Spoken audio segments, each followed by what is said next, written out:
ముఖ్యమంత్రి గారికి మర్యాదగా తువాలేసి దాని మీద రాసి నీకోసం కుర్చీ వేసి అర్ధగంట ఎదురు చూసినాం. మీరు మీ మాటలు, మీ రోత చేష్టలు ఇవన్నీ తెలంగాణ సమాజం గమనిస్తా ఉంది.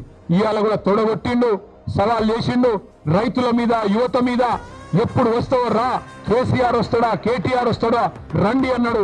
మరి నువ్వు రా రా రా అంటే నేను వచ్చిన, నువ్వేమో పత్తలేవు. అందుకే మళ్ళొకసారి చెప్తా ఉన్నా ముఖ్యమంత్రి గారు, ప్లేస్ మీరే డిసైడ్ చేయండి, టైం మీరే డిసైడ్ చేయండి. ఆఖరికి నీ జూబ్లీ హిల్స్ ప్యాలెస్ కు రమ్మంటే కూడా తప్పకుండా వస్తాం.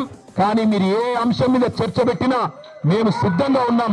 కేసీఆర్ తయారు చేసిన గులాబీ దండు, గులాబీ సైనికులం సిద్ధంగా ఉన్నాం. మాట్లాడుతూ ముఖ్యమంత్రి ఆయన మంత్రులు కొత్త పదం నేర్చుకున్నారు. మేము కేసీఆర్ ను రమ్మన్నాం. మా పిల్లలు సోషల్ మీడియాలో పోస్టులు పెడితేనే గడగడలాడుతున్నావు. నీకు కేసీఆర్ కావన్నా? చిన్న చిన్న పోస్టులు పెడితే దానికే గడగడలాడుకుంటే వాళ్ళని తీసుకుపోయి జైల్లో పెడుతున్నావు. నీకు కేసీఆర్ కావన్నా?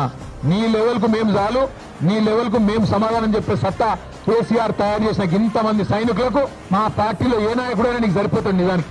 కానీ నువ్వు ముచ్చట పడుతున్నావు, పేరు తీసుకున్నావని నేను వచ్చినా, మళ్ళా నువ్వు ఎప్పుడు పిలిచినా వస్తా.